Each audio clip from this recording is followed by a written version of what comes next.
ഇപ്പോൾ പാർട്ടി രൂപീകരിക്കുന്നതിന് മുമ്പ് ഇപ്പോൾ TVK കേരള കൂട്ടായ്മ എന്ന് പറഞ്ഞിട്ട് ഓപ്പറേഷൻ തുഫാന് പിന്തുണ കൊടുത്തുകൊണ്ട് ഒരു പരിപാടി ഇപ്പോൾ ഉടനെ ഈ മാസം പകുതിയോടുകൂടി തുടങ്ങുന്നുണ്ട്. പിന്നെ എനിക്കൊന്ന് വയനാട്ടിൽ നമുക്കൊരു വലിയൊരു ടീം വന്നിട്ട് TVK അവിടെ നിന്ന് നിശ്ചയിച്ച് അവർ അതിൻ്റെ സംസ്ഥാന പ്രസിഡൻ്റാണെന്നൊക്കെ പറഞ്ഞ് പ്രവർത്തനം തുടങ്ങി. പക്ഷേ ഇപ്പോൾ കഴിഞ്ഞ ഒരു ദിവസം എൻ്റെ അടുത്ത് അവിടെ നിന്ന് ഒരാൾ വിളിച്ച് അവർക്കെതിരെ കേസ് അവിടെ ആയിട്ടുണ്ട്. അവിടുത്തെ വയനാട് SP ആരോ പരാതി കൊടുത്തെന്ന് പറഞ്ഞു. പാർട്ടി വരാതെ തന്നെ കേരളത്തിൽ പ്രവർത്തനം തുടങ്ങിയ ഒരു കക്ഷി TVK ആണെന്ന് തോന്നുന്നു. കാരണം ഔദ്യോഗികമായി പാർട്ടി പ്രഖ്യാപിച്ചിട്ടില്ല. പക്ഷേ ഇവിടെ TVKയുടെ കമ്മിറ്റിയും കാര്യങ്ങളൊക്കെ ഇപ്പം നിലവിലുണ്ട്, ഫാൻസ് ആയാലും മറ്റുള്ളതായാലും.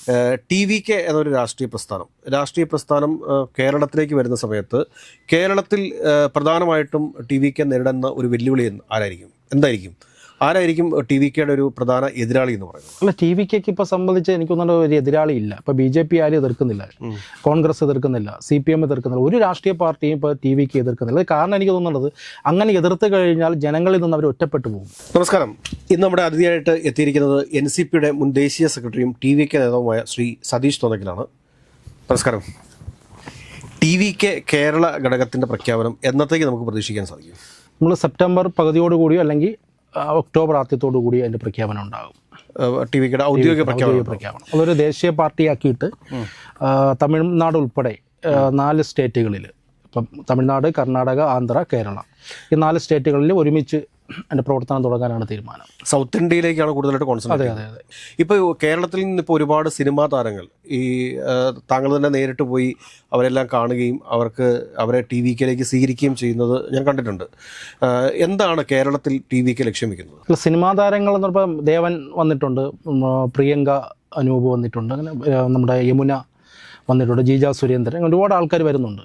പിന്നെ മറ്റ് രാഷ്ട്രീയ പാർട്ടിയിൽ നിന്ന് ഒരുപാട് ആൾ വിളിക്കുന്നുണ്ട്. നമ്മളിപ്പോൾ പ്രധാനമായിട്ട് ലക്ഷ്യം വയ്ക്കുന്നത് തമിഴ്നാട്ടിൽ ചെയ്യുന്നത് മാതിരിയുള്ള ചാരിറ്റി പ്രവർത്തനങ്ങൾ. തുടക്കത്തിൽ ഏകദേശം എനിക്ക് തോന്നുന്നത് 14 ജില്ലകളിലും ജില്ലാ കേന്ദ്രങ്ങൾ അല്ലെങ്കിൽ ജില്ലയിലെ ആസ്ഥാനങ്ങൾ രൂപീകരിച്ചിട്ട് അല്ലെങ്കിൽ എടുത്തിട്ട് അതിൻ്റെ പിന്നിൽ തന്നുകൊണ്ട് അല്ലെങ്കിൽ ആ ഓഫീസിൻ്റെ പശ്ചാത്തലത്തിൽ നമ്മൾ ബാക്കി കാര്യങ്ങൾ ചെയ്യാനാണ് തീരുമാനം. ഞാൻ കഴിഞ്ഞ ദിവസം എന്നോട് ഒരാൾ വിളിച്ചിട്ട് പറഞ്ഞു, TVKയുടെ ജില്ലാ കൺവീനർ എറണാകുളം ജില്ലാ കൺവീനർ അദ്ദേഹത്തിൻ്റെ ഒരു സുഹൃത്താണ് എന്ന് എന്നോട് പറയുണ്ടായി. അപ്പോൾ അങ്ങനെ ജില്ലാ തലത്തിൽ ഇപ്പം TVKക്ക് കൺവീനർമാരോ അങ്ങനെ എന്തെങ്കിലും ഒരു സംവിധാനമായിട്ടുണ്ടോ? ഇല്ല, ജില്ലാ കമ്മിറ്റിയോ ജില്ലാ കൺവീനറോ ആരെയും വെച്ചിട്ടില്ല. കേരളത്തിൽ ഒരു ഭാരവാഹികളെയും TVK നിയമിച്ചിട്ടില്ല. കാരണം അതിൻ്റെ കാരണം എന്ന് വെച്ചാൽ ഇതൊരു ദേശീയ മൂവ്മെൻറ്റ്, ദേശീയ പാർട്ടിയാക്കി വന്നതിന് ശേഷം മാത്രമേ ഔദ്യോഗികമായിട്ട് അതിൻ്റെ ഒരു പ്രഖ്യാപനം വരുള്ളൂ. ഇപ്പോൾ ചെയ്യുന്നത്, ഇപ്പം നിലവിൽ TVK ഫാൻസ് ഉണ്ട്, വിജയ് ഫാൻസ് ഉണ്ട്, അല്ലെങ്കിൽ അതുമാതിരി ബന്ധപ്പെട്ട് TVKയിൽ വരാൻ പറ്റുന്ന ആൾക്കാരുണ്ട്. ഇവരെല്ലാം കൂടെ വെച്ചിട്ട് അതാത് ജില്ലകളിൽ അവർ തന്നെ ഒരു കൂട്ടായ്മ ഉണ്ടാക്കുന്നതാണ്. ഇപ്പോൾ നമ്മൾ തന്നെ ഇപ്പോൾ പാർട്ടി രൂപീകരിക്കുന്നതിന് മുമ്പ് ഇപ്പോൾ TVK കേരള കൂട്ടായ്മ എന്ന് പറഞ്ഞിട്ട് ഓപ്പറേഷൻ തുഫാന് പിന്തുണ കൊടുത്തുകൊണ്ട് ഒരു പരിപാടി ഇപ്പോൾ ഉടനെ ഈ മാസം പകുതിയോടുകൂടി തുടങ്ങുന്നുണ്ട്. ഞാൻ ഇവിടെ ഇപ്പം താങ്കളിപ്പോൾ ബിജു രമേശിൻ്റെ TVKയിലേക്ക് സ്വാഗതം ചെയ്തുകൊണ്ടുള്ള ഫോട്ടോ ഞാൻ കണ്ടിട്ടുണ്ട്. അതോടൊപ്പം തന്നെ ഇന്നലെ ശ്രീ ദേവനെ TVKയിലേക്ക് സ്വാഗതം ചെയ്തുകൊണ്ട് ഞാൻ ഒരു ഫോട്ടോ കാണുകയുണ്ടായി. അപ്പോൾ എന്താണ് ശരിക്കുമുള്ള ഒരു മാസ്റ്റർ പ്ലാൻ കേരളത്തിൽ TVKയുടെ? അല്ല, ബിജു രമേശ് ADMKയിൽ ഉണ്ടായിരുന്ന ആളാണ്. അപ്പോൾ അദ്ദേഹം TVKയിലേക്ക് വരാൻ താല്പര്യം പ്രകടിപ്പിച്ചതുകൊണ്ട് അദ്ദേഹത്തെ കണ്ടു, അദ്ദേഹത്തെ സ്വാഗതം ചെയ്തു. ദേവനും അതുമാതിരി BJP ബന്ധം ഉപേക്ഷിച്ച് നിന്നപ്പോൾ അദ്ദേഹം TVKയിൽ വരാൻ താല്പര്യം പ്രകടിപ്പിച്ചു. അങ്ങനെ അദ്ദേഹത്തെ കണ്ടിട്ട് അദ്ദേഹത്തിൻ്റെ അടുത്ത് കാര്യങ്ങൾ ചോദിച്ചപ്പോൾ അദ്ദേഹം BJPയിൽ നിന്ന് കിട്ടിയ അനുഭവങ്ങളൊക്കെ പങ്കുവച്ചു. അപ്പോൾ അതിനി ചെന്നൈയിലുമായി ബന്ധപ്പെട്ടിട്ടാണ് ബാക്കി നടപടികളൊക്കെ ആകാൻ പോകുന്നത്. ഇപ്പം ജസ്റ്റ് ഒന്ന് കണ്ടു എന്നുള്ളത് മാത്രമേ ഉള്ളൂ. ഇപ്പം ഒരുപാട് ആൾക്കാർ, ഞാൻ നേരത്തെ പറഞ്ഞില്ല, ഇപ്പോൾ ബിജു രമേശ് വരുന്നുണ്ട്, സിനിമാ രംഗത്തെ പ്രഗത്ഭരായിട്ടുള്ള ആൾക്കാർ, ദേവനൊക്കെ ചെറിയ ഇതാണ്, ഒരുപാട് വലിയ വലിയ ആൾക്കാർ TVയിലേക്ക് അടുത്ത ദിവസങ്ങളിലേക്ക് TVKയിലേക്ക് ജോയിൻ ചെയ്യും. എനിക്ക് തോന്നുന്നു പ്രമുഖരായിട്ടുള്ള പല ആർട്ടിസ്റ്റുകളും ഈ പാർട്ടിയിലേക്ക് വരാൻ വേണ്ടിയിട്ടുള്ള താല്പര്യങ്ങൾ അറിയിച്ചിട്ടുണ്ട്. അപ്പോൾ ഈ സിനിമാ മേഖലയിൽ നിന്ന് കൂടുതൽ ആളുകളെ പാർട്ടിയിലേക്ക് കൊണ്ടുവരാൻ വേണ്ടിയിട്ടുള്ളൊരു പരിശ്രമമായിരിക്കും ഉണ്ടാവുക. അതോ സാംസ്കാരിക രംഗത്തും പൊതുരംഗത്തും ഒക്കെ നിൽക്കുന്ന ചെറുപ്പക്കാരെ സംഘടിപ്പിച്ച് TVKയുടെ പ്രവർത്തനങ്ങൾ ഏകോപിപ്പിക്കാനായിരിക്കും ശ്രമിക്കുക? TVK ഏറ്റവും കൂടുതൽ ലക്ഷ്യം വയ്ക്കുന്ന യൂത്തിനെയാണ്. അതിന് പുറമെയാണ് ഈ സിനിമാ മേഖലയിൽ നിൽക്കുന്ന ആൾക്കാർ വരുന്നത്. അവർ വിജയമായിട്ട് അടുപ്പമുള്ളത് കൊണ്ടാണ്, ആ ഒരേ ഫീൽഡിൽ നിന്ന് വന്ന ആളായതുകൊണ്ടും അദ്ദേഹം ഇപ്പോൾ തമിഴ്നാട്ടിൽ ചെയ്യുന്ന ഒരുപാട് നല്ല കാര്യങ്ങൾ അതിൽ ആകർഷകമായിട്ടാണ് അവർ പല ആൾക്കാരും വരുന്നത്. അപ്പോൾ ഇതിപ്പോൾ യൂത്തിനെയാണ് നമ്മളിപ്പം കൂടുതൽ പ്രാധാന്യം കൊടുക്കുന്നത്. യൂത്തിന് പ്രാധാന്യം കൊടുത്ത് എല്ലാ ആൾക്കാരെയും, കലാ, രാഷ്ട്രീയ, സാംസ്കാരിക, നിയമരംഗത്തെ ആൾക്കാരെല്ലാം ഉൾപ്പെടുത്തിക്കൊണ്ടുള്ള ഒരു മൂവ്മെൻ്റ് ആയിരിക്കും കേരളത്തിൽ നടപ്പിലാക്കാൻ. ഇന്ന് വലിയ വാർത്തയായിരുന്നു രാവിലെ TVKയുടെ സംസ്ഥാന അധ്യക്ഷനായിട്ട് ശ്രീ ദേവൻ വരുമെന്നുള്ള രീതിയിൽ. അതിനെന്തെങ്കിലും അതിൽ കാര്യമുണ്ടോ? അല്ല, അത് അങ്ങനെ ഒരു തീരുമാനം ഇവിടെ നല്ല എടുക്കുന്നത്. അത് ചെന്നൈയിൽ നിന്ന് അവിടുത്തെ മുഖ്യമന്ത്രിയും അവിടുത്തെ ജനറൽ സെക്രട്ടറി ബുഷി ആനന്ദ് അവരാണ് തീരുമാനിക്കേണ്ടത്. ഇവിടെ നിന്ന് നമ്മളൊരു ഇത് മുന്നോട്ട് വച്ചിട്ടേ ഉള്ളൂ. അങ്ങനെ ഒരു തീരുമാനമൊന്നും ആരും പറഞ്ഞിട്ടൊന്നുമില്ല. അത് അവിടെ നിന്ന് തീരുമാനിക്കണം. താങ്കളാണ് ഇന്നലെ ദേവനുമായിട്ട് കൂടിക്കാഴ്ചയ്ക്ക് വേണ്ടി പോയിരുന്നത്? അതെ. താങ്കളാണ് പോയിരുന്നത്. അപ്പോൾ അവിടെ അങ്ങനെ ഒരു തീരുമാനമോ കാര്യങ്ങളൊന്നും ഉണ്ടായിട്ടില്ല? ഇല്ല, അങ്ങനെ ഒരു തീരുമാനം ഉണ്ടായിട്ടില്ല. അപ്പോൾ ഇന്നത്തെ വാർത്തയുടെ അടിസ്ഥാനം എന്തായിരുന്നു? അത് പുള്ളി പറഞ്ഞതായിരിക്കും. കാരണം അതൊക്കെ തീരുമാനിക്കണം. നമുക്ക് തമിഴ്നാട്ടിൽ ഇവിടെ നിന്ന് ഒരാളിനെ നിശ്ചയിക്കുന്നത് തമിഴ്നാട്ടിൽ നിന്നാണ്. അവിടുത്തെ ദേശീയ കമ്മിറ്റി ഒരു ഉന്നതാധികാര സമിതിയുണ്ട്. ആ സമിതിയാണ് ഇവിടുത്തെ ഭാരവാഹികളെയൊക്കെ നിശ്ചയിക്കുന്നത്. അപ്പോൾ ഇവിടുന്ന് നമ്മൾ കൊടുക്കുന്ന ലിസ്റ്റ് അനുസരിച്ച് അവരെ വിളിച്ച് അവിടെ ഇൻ്റർവ്യൂ അല്ലെങ്കിൽ മീറ്റിംഗ് നടത്തിയതിന് ശേഷം മാത്രമേ ഔദ്യോഗികമായിട്ടുള്ള പ്രഖ്യാപനം വരുള്ളൂ. ഓക്കെ. ഈ ഉന്നതാധികാര സമിതിയിൽ സതീഷ് അംഗമല്ലേ? സതീഷ് അംഗമാണ്. അപ്പോൾ ഞാൻ ചോദിക്കുന്നത് എന്താ വെച്ച് കഴിഞ്ഞാൽ, ഇപ്പോൾ ഒരുപാട് ആളുകൾ പാർട്ടിയിലേക്ക് വരുന്നുണ്ട്. അപ്പോൾ ഇതിൻ്റെ യുവജന വിഭാഗം, അതോടൊപ്പം തന്നെ വിദ്യാർത്ഥി വിഭാഗം, മഹിളാ വിഭാഗം, ഇങ്ങനെയുള്ള പോഷക സംഘടനകൾ ഇപ്പോൾ TVK ഉണ്ടോ? അതെ, നമ്മളിപ്പം ഇതിൻ്റെ യുവജന വിഭാഗം എന്ന് ഉദ്ദേശിക്കുന്ന ഇപ്പം വിജയ് ഫാൻസ് ഉണ്ട്. വിജയ് ഫാൻസ് എന്ന കേരളത്തിൽ എനിക്ക് തോന്നുന്ന ഏറ്റവും വലിയൊരു മൂവ്മെൻ്റാണ് അവർ നടത്തുന്നത്. അപ്പോൾ അവരെ എല്ലാം ഉൾപ്പെടുത്തിയിട്ട് ആ ഒരു യൂത്തിനെ ഉൾപ്പെടുത്തിക്കൊണ്ട് ഒരു യുവജന സംഘടനയും പിന്നെ വനിതകൾക്ക് വേണ്ടി ഒരു അറിയാമല്ലോ നമ്മൾ തമിഴിൽ അതിൻ്റെ വനിതാ കൂട്ടായ്മ അല്ലെങ്കിൽ അതിനൊരു സംഘടന മൊത്തത്തിൽ, അതായത് നമ്മളൊരു രാഷ്ട്രീയ പാർട്ടി എങ്ങനെ ആയിരിക്കണമോ അതേ കണക്ക് എല്ലാ വിങ്ങും ഉണ്ടാവും. ഇപ്പോൾ BJPയിൽ നമുക്കറിയാം മഹിളാ മോർച്ച അല്ലെങ്കിൽ കർഷക മോർച്ച, അതുമാതിരി എല്ലാ വിഭാഗത്തിൽപ്പെട്ട ആൾക്കാരെ ഒത്തൊരുമിച്ച് കൊണ്ടായിരിക്കും ഈ പാർട്ടി കേരളത്തിൽ. ന്യൂനപക്ഷ മോർച്ച ഉൾപ്പെടെ അല്ല, ഞാൻ വേറെ കാര്യം ചോദിച്ചോളട്ടെ. കാരണം എന്താ വെച്ച് കഴിഞ്ഞാൽ, ഈ വിജയ് നേതൃത്വം നൽകുന്ന TVKയുടെ ഭാരവാഹികളാണ് എന്നും പറഞ്ഞുകൊണ്ട് ഒരുപാട് ആളുകൾ നമ്മുടെ നാട്ടിൽ പല ആളുകളെ തെറ്റിദ്ധരിപ്പിക്കുന്നുണ്ട്. ഇതിനെക്കുറിച്ച് ഇതൊക്കെ എന്തെങ്കിലും ശ്രദ്ധയിൽപ്പെട്ടിട്ടുണ്ടോ? അല്ല, അത് ശ്രദ്ധയിൽപ്പെട്ടിട്ടുണ്ട്. പക്ഷേ അത് എനിക്ക് തോന്നുന്നു ഒരു 2-3 മാസം കൊണ്ട് ഇത് പരിപാടി തുടങ്ങിയിട്ടുണ്ട്. പലയിടത്തും അവർക്കെതിരെ കേസുകൾ ഇപ്പം നിലവിൽ വരുന്നുണ്ട്. ഇപ്പം എനിക്കൊന്ന് വയനാട്ടിൽ നമുക്കൊരു വലിയൊരു ടീം വന്നിട്ട് TVK അവിടെ നിന്ന് നിശ്ചയിച്ച് അവർ അതിൻ്റെ സംസ്ഥാന പ്രസിഡന്റാണെന്നൊക്കെ പറഞ്ഞ് പ്രവർത്തനം തുടങ്ങി. പക്ഷേ ഇപ്പോൾ കഴിഞ്ഞ ഒരു ദിവസം എൻ്റെ അടുത്ത് അവിടെ നിന്ന് ഒരാൾ വിളിച്ച് അവർക്കെതിരെ കേസ് അവിടെ ആയിട്ടുണ്ട്. അവിടുത്തെ വയനാട് SP ആരോ പരാതി കൊടുത്തെന്ന് പറഞ്ഞു. പിന്നെ നമുക്ക് പല മേഖലകളും നടക്കുന്നുണ്ട്. അപ്പോൾ അതൊന്നും നമുക്കൊന്നും ചെയ്യാൻ പറ്റില്ല. കാരണം ഓരോരുത്തർ ഇറങ്ങി അതിന് ഈ പാർട്ടി വന്നെങ്കിൽ മാത്രമേ നമുക്ക് ഔദ്യോഗികമായിട്ട് അതിനെതിരെ ഒരു നടപടിയിലേക്ക് പോകാൻ പറ്റുള്ളൂ. ഈ പാലക്കാട് കേന്ദ്രീകരിച്ച് വലിയ രീതിയിൽ ഒരാൾ ഇങ്ങനെ TVKയുടെ സംസ്ഥാന കൺവീനറാണ്, അതുകൊണ്ട് തന്നെ അദ്ദേഹം വിജയെ കാണാൻ വേണ്ടി ചെന്നൈക്ക് പോകുന്നു എന്നൊക്കെയുള്ള രീതിയിൽ റീൽസുകളും കാര്യങ്ങളൊക്കെ സാമൂഹ്യ മാധ്യമങ്ങളിൽ പ്രചരിപ്പിക്കുന്നുണ്ട്. അത് ശ്രദ്ധപ്പെട്ടിട്ടുണ്ടോ? ഇല്ല, ഞാനത് അദ്ദേഹം ഒരു കൊല്ല സ്വദേശിയാണ് എന്നാണ് അറിയാൻ വേണ്ടി സാധിച്ചിട്ടുള്ളത്. അദ്ദേഹം എല്ലാ ജില്ലകളിലും കൺവീനർമാരെയൊക്കെ അപ്പോയിൻമെന്റ് നടത്തി കഴിഞ്ഞു എന്നാണ് അറിയാൻ സാധിക്കുന്നത്. അങ്ങനെ ഒരു സംഭവം അദ്ദേഹം മാത്രമല്ല, ഒരുപാട് സ്ഥലത്ത് നിന്നൊക്കെ ആൾക്കാർ ചെയ്യുന്നുണ്ട്. അതിൻ്റെ യഥാർത്ഥ സത്യാവസ്ഥ ഒന്നും നമുക്കറിയില്ല. കാരണം അവിടെ നിന്ന് അങ്ങനെ ഒരു തീരുമാനം ആർക്കും കൊടുത്തിട്ടില്ല. കാരണം അവിടെ നിന്ന് അങ്ങനെ ഒരു തീരുമാനം കൊടുത്തെങ്കിൽ മുമ്പേ നമുക്ക് പാർട്ടി അതിൻ്റെ സംവിധാനം വന്നില്ല. ഇപ്പോൾ അവിടെ നിലവിൽ അങ്ങനെ ആർക്കും ഒരു സംവിധാനം കൊടുത്തിട്ടില്ല. അപ്പോൾ നമ്മുടെ കേരളത്തിൽ നിന്ന് ആർക്കെങ്കിലും TVKയിൽ ചേരണം എന്നുണ്ടെങ്കിൽ അവരിപ്പോൾ നേരിട്ട് ചെന്നൈയിലുള്ള TVKയുടെ ആരെങ്കിലും ഒക്കെ ആയിട്ട് ബന്ധപ്പെടുന്നു. അങ്ങനെ ബന്ധപ്പെടുന്ന ഒരു സാഹചര്യം ഉണ്ടായിക്കഴിഞ്ഞാലും അവർ അത് നേരെ സതീഷ് തോന്നയ്ക്കലിന് റെഫർ ചെയ്യുകയാണ്. അല്ല, അങ്ങനെയാണ് ചെയ്യുന്നത്. കാരണം നേരത്തെ പറഞ്ഞ കണക്ക് 1-2 ആൾക്കാർ നേരിട്ട് അവിടെ പോയ സമയത്ത് അവിടെ നിന്ന് അവിടുത്തെ ജനറൽ സെക്രട്ടറി എൻ്റെ നമ്പർ കൊടുത്തിട്ട് എന്നെ കോൺടാക്ട് ചെയ്യാൻ പറഞ്ഞിട്ടുണ്ട്. അപ്പോൾ അവർ നേരിട്ട് വന്ന് കണ്ടതിന് ശേഷം മാത്രമാണ് പിന്നെ ബാക്കി കാര്യങ്ങൾ. അത് ആര് പോയാലും അങ്ങനെയാണ് ഇപ്പോഴത്തെ അവസ്ഥയിൽ. കേരളത്തിൽ നിന്ന് ആര് പോയാലും അതിന് ഏത് രാഷ്ട്രീയ പാർട്ടിയിൽ ഏത് നേതാവ് പോയാലും അവിടെ ചെല്ലുമ്പോൾ ഈ ഒരു സിസ്റ്റമാണ് നടക്കുന്നത്. എത്ര വലിയ നേതാവാണെങ്കിലും, ഏത് വലിയ നേതാവ്, 1-2 വലിയ നേതാക്കന്മാർ പോയപ്പോൾ ഞാൻ പോയിട്ട് അവർ അവസാനം നേരെ തിരിച്ച് എന്നെ വിളിച്ചു. അവസാനം ഞങ്ങൾ തിരുവനന്തപുരത്ത് വെച്ച് മീറ്റ് ചെയ്തു. അങ്ങനെ സംഭവങ്ങളൊക്കെ ഉണ്ടായിട്ടുണ്ട്. അപ്പോൾ ഞാനൊരു കാര്യം ചോദിച്ചോളട്ടെ. കാരണം എന്താ വെച്ചാൽ ഇപ്പോൾ ഈ കേരളത്തിൽ TVK പ്രവർത്തനം ആരംഭിക്കുകയാണെങ്കിൽ ഇപ്പോൾ UDF ആണ് അധികാരത്തിലിരിക്കുന്നത്. കോൺഗ്രസ് മന്ത്രിമാർ TVK മന്ത്രിസഭയ്ക്കകത്തുമുണ്ട്. അപ്പോൾ അങ്ങനത്തെ ഒരു സാഹചര്യത്തിൽ TVK UDFന് അനുകൂലമായിട്ടുള്ള നിലപാടുകൾ സ്വീകരിക്കുമോ? അതോടൊപ്പം തന്നെ CPM-ഉം മന്ത്രിസഭയുടെ ഭാഗമല്ല പിന്തുണയ്ക്കുന്നുണ്ട്.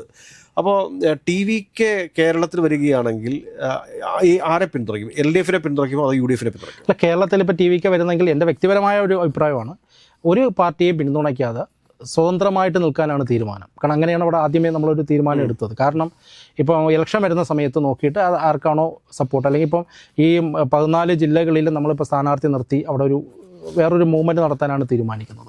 അപ്പോൾ ഒരു പാർട്ടിയുമായിട്ടും സഹകരിക്കാതെ സ്വതന്ത്ര നിലപാടെടുത്തുകൊണ്ട് മുന്നോട്ട് പോകാനാണ് TVK ചിന്തിക്കുന്നത്. കാരണം എങ്കിൽ മാത്രമേ കേരളത്തിൽ പാർട്ടി എനിക്ക് തോന്നുന്ന ഒരു വളർച്ച ഉണ്ടാവും. അതായത് മറ്റേ തെരഞ്ഞെടുപ്പ് ആവുന്നതോടെ ജനഹിതം എന്താണോ അതനുസരിച്ചിട്ട് പറഞ്ഞു. ഈ പാർട്ടി പ്രഖ്യാപനത്തിലൊക്കെ വിജയ് വരുമോ? വരില്ല. പാർട്ടി ഇപ്പം തൂഫാൻ പരിപാടിക്ക് പുള്ളി വരുമെന്ന് പറയുന്നുണ്ട്.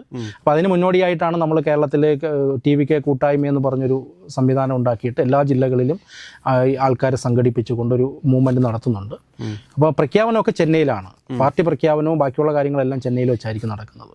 അതിനുശേഷം പിന്നീട് തീർച്ചയായിട്ടും കേരളത്തിലൊരു വലിയ രീതിയിലുള്ള റാലി അതിനുശേഷം വരും. അത് ഈ പാർട്ടി പ്രഖ്യാപനം കഴിഞ്ഞ ഏകദേശം 2 മാസത്തിനകത്ത് നമ്മളോട് അതുകൊണ്ട് അതിൻ്റെ പ്രവർത്തനമാണ് ഇപ്പം നടക്കുന്നത്. ശരിക്കും പറഞ്ഞാൽ പാർട്ടി പ്രഖ്യാപിക്കുന്നതിന് നമുക്കറിയാം, ഇപ്പം ഏതൊരു പാർട്ടി വന്നാലും കുറേ സമയമെടുക്കും അതിന് ആൾക്കാർ വരാൻ വേണ്ടി. പാർട്ടി വരാതെ തന്നെ കേരളത്തിൽ പ്രവർത്തനം തുടങ്ങിയ ഒരു കക്ഷി TVK ആണെന്ന് തോന്നുന്നു. കാരണം ഔദ്യോഗികമായി പാർട്ടി പ്രഖ്യാപിച്ചിട്ടില്ല. പക്ഷേ ഇവിടെ TVKയുടെ കമ്മിറ്റിയും കാര്യങ്ങളൊക്കെ ഇപ്പം നിലവിലുണ്ട്, ഫാൻസ് ആയാലും മറ്റുള്ളതായാലും. അപ്പോൾ ആ ഒരു മൂവ്മെൻറ്റ് ഉള്ളത് കൊണ്ട് നമുക്ക് പെട്ടെന്ന് ഒരു 50,000 പേരെയൊക്കെ ഈസി ആയിട്ട് നമുക്ക് സംഘടിപ്പിക്കാൻ പറ്റും വിജയ് വരുമ്പം. അതുകൊണ്ടൊക്കെ നമുക്ക് സത്യപ്രതിജ്ഞയ്ക്ക് പുള്ളി വരാമെന്ന് പറഞ്ഞിട്ട് പെട്ടെന്ന് ഇൻ്റലിജൻസ് റിപ്പോർട്ട് ഒന്നുകൊണ്ടാണ് മാറ്റിയത്. കാരണം തിരുവനന്തപുരം മൊത്തവും TVK മയമായി. ആ സമയത്ത് പുള്ളിയെ വിളിച്ചു പറഞ്ഞു വരണ്ട എന്ന് പറഞ്ഞതുകൊണ്ടാണ് പുള്ളി അത് ക്യാൻസൽ. കാരണം നമ്മുടെ മുഖ്യമന്ത്രിയുടെ പ്രതിച്ഛായ തന്നെ പോകും. കാരണം അദ്ദേഹം വരുമ്പം ആൾക്കാരെ ശ്രദ്ധ ഇങ്ങോട്ടാകും. അല്ല, അപ്പം ഞാൻ വേറൊരു കാര്യം കൂടെ ചോദിച്ചോട്ടെ. കാരണം എന്ന് വെച്ചാൽ TVK എന്നൊരു രാഷ്ട്രീയ പ്രസ്ഥാനം കേരളത്തിലേക്ക് വരുന്ന സമയത്ത് കേരളത്തിൽ പ്രധാനമായിട്ടും TVK നേരിടുന്ന ഒരു വെല്ലുവിളി ആരായിരിക്കും TVKയുടെ ഒരു പ്രധാന എതിരാളി എന്ന് പറയുന്നത്? അല്ല, TVKക്ക് ഇപ്പോൾ സംബന്ധിച്ച് എനിക്കൊന്നും ഒരു എതിരാളി ഇല്ല. ഇപ്പോൾ BJP ആരും എതിർക്കുന്നില്ല, കോൺഗ്രസ് എതിർക്കുന്നില്ല, CPM എതിർക്കുന്നില്ല, ഒരു രാഷ്ട്രീയ പാർട്ടിയും ഇപ്പോൾ TVK എതിർക്കുന്നില്ല. കാരണം എനിക്ക് തോന്നുന്നത് അങ്ങനെ എതിർത്ത് കഴിഞ്ഞാൽ ജനങ്ങളിൽ നിന്ന് അവർ ഒറ്റപ്പെട്ടു പോകും. കാരണം ഇപ്പോൾ തമിഴ്നാട്ടിൽ നമുക്കറിയാം എന്തെല്ലാം നല്ല കാര്യങ്ങൾ നടക്കുന്നു. അപ്പോൾ TVK കേരളത്തിൽ കൊണ്ടുവരണമെന്ന് ആഗ്രഹിക്കുന്ന ഒരുപാട് ആൾക്കാരുണ്ട്. ഇന്ന് രാവിലെ ഞാനൊരു ആളിനെ കണ്ടപ്പോൾ പുള്ളി പറഞ്ഞത് ഒരു വലിയ രാഷ്ട്രീയ പാർട്ടി, ആ പാർട്ടിയിൽ നിൽക്കുന്ന ഒട്ടുമിക്ക ആൾക്കാരും TVKയിലേക്ക് വരാൻ തയ്യാറായി നിൽക്കുകയാണ്. ഒരു കേഡർ പാർട്ടിയാണ്, BJP അല്ല. അപ്പം ഒരുപാട് ആൾക്കാർ അങ്ങനെ ചിന്തിക്കുന്ന ആൾക്കാരുണ്ട്. വിജയ് എങ്ങനെയാണ് ഇത്രയും വലിയ സ്വീകാര്യനായി മാറുന്നത് ജനങ്ങൾക്കിടയിൽ? അല്ല, അദ്ദേഹം ചെയ്യുന്ന പ്രവർത്തനങ്ങളാണ്. ഇപ്പം നമുക്കറിയാം, രണ്ട് വർഷമായുള്ളൂ ഈ പാർട്ടി തുടങ്ങി, 2 വയസ്സേ ആയുള്ളൂ. അദ്ദേഹം കഴിഞ്ഞ ഒരു 10 വർഷം കൊണ്ട് ഞാൻ അറിഞ്ഞതാണ്, 10 വർഷത്തെ അദ്ദേഹത്തിൻ്റെ പ്ലാനിങ് ആണ് ഈ പാർട്ടി. നമുക്കറിയാം സർക്കാർ സിനിമ നമ്മളൊക്കെ കണ്ടു കാണും. ആ സിനിമയിൽ എന്താണോ കാണിച്ചിട്ടുള്ളത് അത് തന്നെയാണ് ഇപ്പോൾ നടപ്പിലായി വരുന്നത്. കാരണം ആ ഓരോ നിയോജക മണ്ഡലത്തിലും അവിടെയുള്ള ആൾക്കാരെ കണ്ടെത്തി, അവിടെ ജനങ്ങൾക്ക് താല്പര്യമുള്ള വ്യക്തിയെ കണ്ടെത്തി അവരെ നിർത്തി മത്സരിപ്പിച്ച് അവരെ കൊണ്ടുവരിക, ഇതായിരുന്നു പുള്ളി അവിടെ ചെയ്തത്. ആ സർക്കാർ സിനിമയിൽ ചെയ്തതും അത് തന്നെയാണ്. അതായത് ഇപ്പോൾ കേരളത്തിൽ TVKയിൽ അംഗമാകണം എന്നുണ്ടെങ്കിൽ അവര് മറ്റാരുടെയെങ്കിലും അടുക്കൽ പോയിട്ട് യാതൊരു കാര്യം താങ്കളെ തന്നെ കോൺടാക്ട് ചെയ്യണം. അതെ അതെ. അതിനപ്പുറത്തേക്ക് വേറൊരു കമ്മിറ്റിയോ കാര്യങ്ങളോ ഒന്നും കേരളത്തിലില്ല. ഇല്ല. അപ്പോൾ താങ്കൾ അതിൻ്റെ ഒരു ഉന്നതാധികാരി സമിതി അംഗമാണ്. അതെ. അപ്പോൾ എന്നത്തേക്ക് നമുക്ക് പ്രതീക്ഷിക്കാം ഈ ഒരു ഔദ്യോഗിക കമ്മിറ്റിയുടെ പ്രഖ്യാപനം? എനിക്ക് സെപ്റ്റംബർ പകുതി അല്ലെങ്കിൽ ഒക്ടോബർ. കാരണം അവിടെ നല്ല തിരക്കാണ് ഇപ്പോഴും. ശരിക്കും പറഞ്ഞാൽ ഈ 4 സ്റ്റേറ്റുകളിലും ഒരുമിച്ച് പാർട്ടി പ്രഖ്യാപിക്കാനുള്ള തീരുമാനമാണ്. ഇപ്പോൾ തമിഴ്നാട്ടിൽ തന്നെ പാർട്ടി ചുമതല ഉണ്ടായിരുന്ന ആൾക്കാരെല്ലാം മന്ത്രിമാരാണ്. അപ്പോൾ അവിടെയും കമ്മിറ്റി പുനർസംഘടിപ്പിക്കണം. അപ്പോൾ ഇതെല്ലാം കൂടെ ഒരുമിച്ച് ചെയ്യാനുള്ള ഒരു പദ്ധതിയായിരിക്കും ഇട്ടിട്ടുള്ളത്. ഇവിടെ കർണാടക, ആന്ധ്ര, കേരള, തമിഴ്നാട്. പിന്നെ പുതുച്ചേരി ഉണ്ട്. പുതുച്ചേരി പാർട്ടിയുണ്ട് 5 സ്ഥലത്ത്. അപ്പോൾ ഒരു സൗത്ത് ഇന്ത്യൻ പാർട്ടിയായിട്ട് വലിയ രീതിയിലുള്ള പ്രതീക്ഷകളാണുള്ളത്. അതെ. ഓക്കെ. അപ്പോൾ എന്നാണ് നിങ്ങൾ വിജയെ കൊണ്ടേ കാണിക്കുക? എന്ന് വേണോ കാണാം. 10-ാം തീയതിക്ക് ശേഷം. താങ്കൾ കുറെ ദിവസമായിട്ട് എന്നോട് പറയുന്നു വിജയെ കാണിക്കാം. 10-ാം തീയതിക്ക് ശേഷം. കാരണം 8-ാം തീയതി വരെ അവിടെ നിയമസഭയാണ്. അത് മാത്രമല്ല ഇപ്പം കുറച്ചുകൂടെ റൂളിംഗ് പാർട്ടിയാണ്, കുറച്ചുകൂടെ തിരക്കാണ്. കാരണം നമ്മൾ അദ്ദേഹത്തെ കാണുമെങ്കിൽ ഇപ്പോൾ ഒരുപാട് കടമ്പകൾ കിടക്കണം. കാരണം ആയിരക്കണക്കിന് ആൾക്കാരാണ് വന്ന് അപ്പോയിൻമെൻറ്റ് കൊടുത്ത് നിൽക്കുന്നത് കാണാൻ വേണ്ടി, പല പാർട്ടിയിൽ നിന്നും അല്ലാതെയും. അപ്പോൾ അതുകൊണ്ട് നമുക്കിപ്പോൾ ശനിയാഴ്ച തോറുമാണ് അദ്ദേഹത്തെ അല്ല നമ്മുടെ അവിടുത്തെ ജനറൽ സെക്രട്ടറി പോലും കാണാനുള്ളൊരു അപ്പോയിൻമെൻറ്റ് കൊടുക്കുന്നത്. അപ്പോൾ അന്ന് പോലും 1000-2000 പേരാണ് ജനറൽ സെക്രട്ടറി കാണാൻ വേണ്ടി നിൽക്കുന്നത്. ഈ കഴിഞ്ഞ ദിവസം ഞാൻ ചെന്നൈ പോവുകയുണ്ടായി. ആ ചെന്നൈ പോകുന്ന സമയത്ത് ഞാനൊരു ഓട്ടോറിക്ഷയിലാണ് പോയത്. അപ്പോൾ ആ ഓട്ടോറിക്ഷക്കാരോട് ചോദിച്ചു എങ്ങനെയുണ്ട് വിജയുടെ ഭരണം എന്ന് ചോദിച്ചു. അപ്പോൾ അദ്ദേഹം പറഞ്ഞതെന്ന് വെച്ച് കഴിഞ്ഞാൽ സ്റ്റാലിൻ മാറുമെന്ന് ഞങ്ങൾ പ്രതീക്ഷയുണ്ട്, അതായത് തോൽക്കുമെന്നുള്ളൊരു പ്രതീക്ഷ ആർക്കും ഉണ്ടായിരുന്നില്ല. എന്നാൽ വിജയ് അധികാരത്തിലെത്തിയതിനോട് ഒട്ടും എതിർപ്പില്ല.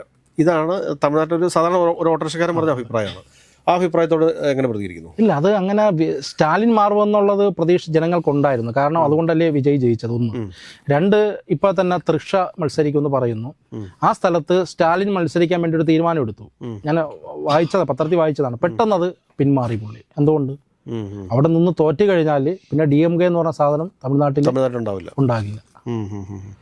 ഏതെങ്കിലും TVKയ്ക്കും അതോടൊപ്പം തന്നെ സതീഷ് തോന്നയ്ക്കിനും എല്ലാവിധ ആശംസകളും നേരുന്നു. TVKയുടെ പ്രവർത്തനങ്ങൾ കേരളത്തിൽ ശക്തമായി മാറട്ടെ. അല്ല, ഒരു മിനിറ്റ്, താങ്കൾ TVKയിലേക്ക് ജോയിൻ ചെയ്യുന്നുണ്ടോ? അതൊക്കെ നമുക്ക് ആലോചിക്കാവുന്ന കാര്യമല്ലേ, ഇത് കട്ട് ചെയ്യരുത്.